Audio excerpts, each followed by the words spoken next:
Hey, the new course is live over at meetkevin.com for how to make money under Trump. Entities, taxes, investments, crypto, all included, just $2.99. Go to meetkevin.com to check it out.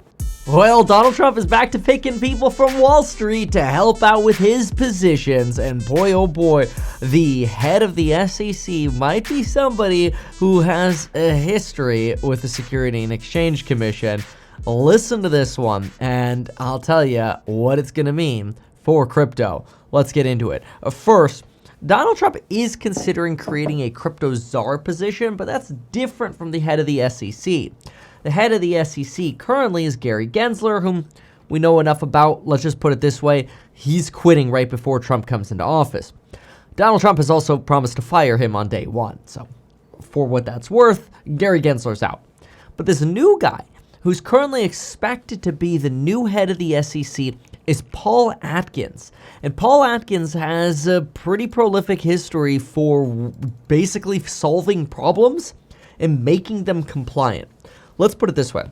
In 1996, there was a multi-billion-dollar Ponzi scheme that he actually got involved with through its bankruptcy in getting them out of the fraud that they were perpetrating and getting them compliant with SEC regulations and getting people at least some of their money back. Over 20,000 investors were invested in that Ponzi scheme, and he helped put it all back together through bankruptcy, restructure it, and make it so people actually got some of their money back.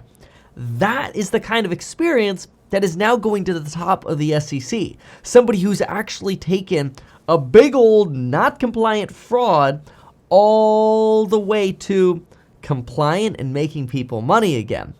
Now, in my opinion, that is actually exceptionally bullish. Not because I'm suggesting that cryptocurrency in itself is a fraud, but rather that there have been plenty of frauds associated with cryptocurrency. And you need somebody who's able to move from not regulated to regulated, but do it in a reasonable way. And Paul Atkins might be that guy. He was the Republican SEC commissioner between 2002 and 2008 under George W. Bush. And he's a big fan of not only digital assets, but also fintech. So he's an innovative kind of guy. And he thinks of the SEC as really needing to adopt to be less rigid, so that way they can actually prevent frauds, but not be so rigid that they're keeping good people out. See, there are plenty of good and honest and trustworthy people and companies in cryptocurrency. The problem is when you regulate it so hard and say nobody's allowed in, you don't even let the good people play the game. So you're stuck with the frauds, creating a bad reputation for everyone. And I actually think it's kind of neat that Paul Atkins, somebody who's gone through almost all of these various different levels of compliance, has an eye for digital assets and an interest and excitement over fintech, is possibly one of the best picks for the SEC chair. Right now, he's leading with over a 58% chance of winning on Kalstri's betting market. But another thing to think about is it's not just that he might be head of the SEC, but it's also that Donald Trump may just move regulation of crypto over to the CFTC, but the SEC will still be involved, and I'll tell you why in a moment. If you move crypto regulation from the SEC to the Commodities and Future Trading Commission, you actually have a less rigid body of rules because usually commodities and futures are deemed to be a more sophisticated investment, and they have less burdens anyway over at the SEC than at the SEC. So how could you potentially still have the SEC involved? Because so far, all of this sounds good for crypto, right? Paul Atkins, bullish for crypto. You've got potentially moving over to the Commodity and Futures Trading Commission, bullish for crypto. But my favorite is actually the potential of getting the Solana ETFs listed as soon as 2025, potentially 2026. And what will eventually happen is we'll end up getting so many different cryptocurrencies and even potentially layer 2 tokens from Ethereum having their own ETFs, their own spot ETFs, which are regulated by the SEC, that in the future, I actually think you'll be able to have various different baskets or buckets, if you will, of cryptocurrency related assets. And then you put them all together into an ETF wrapper where you can milk some sexy tax benefits from. Now, if you don't yet know about those tax benefits, I'm going to explain them. I do want to give a quick plug to the Trumponomics course. We just announced the Black Friday sale on the brand new pre-sale for the Trumponomics course. I'm going to be teaching you every single tax strategy, as advanced or basic as I know, to make sure you know everything about saving money with taxes. Trump-style marketing, Trump-style real estate, Trump-style stocks, business investment, personal development, negotiation.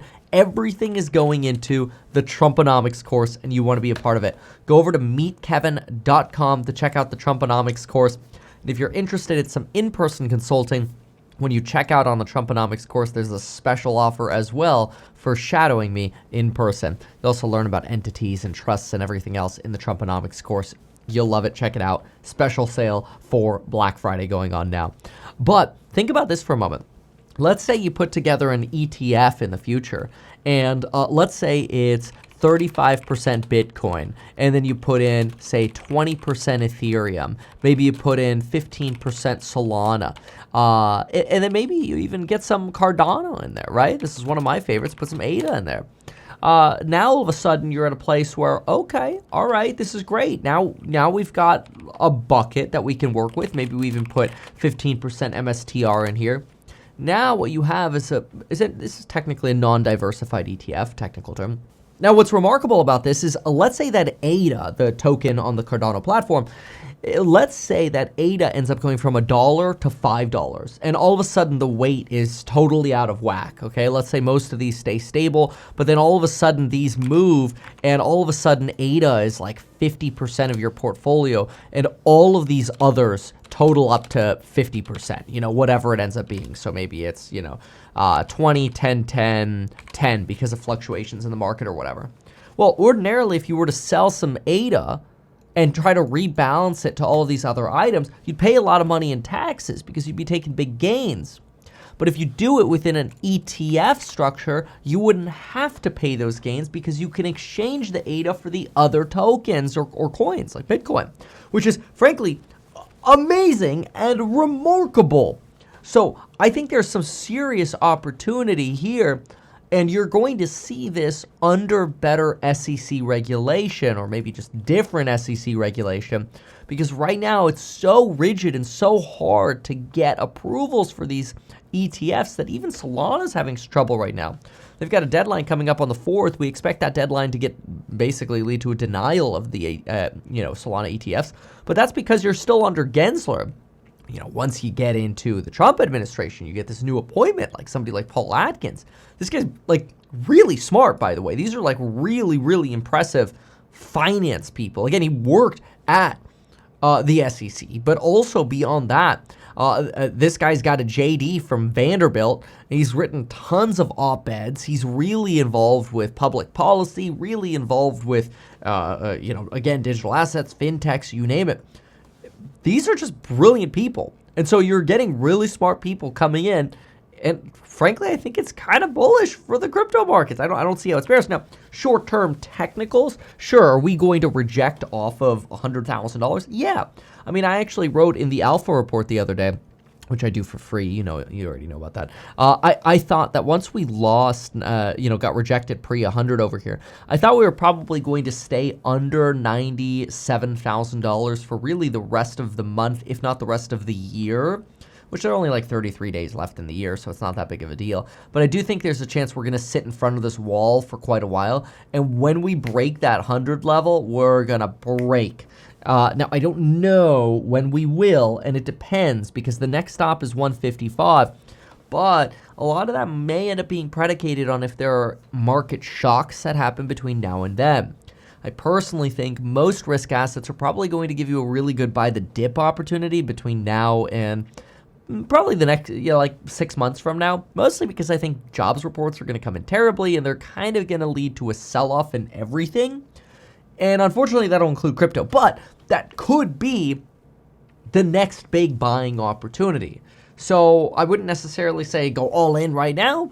Obviously, can't give you personalized advice, and I do think there are going to be opportunities.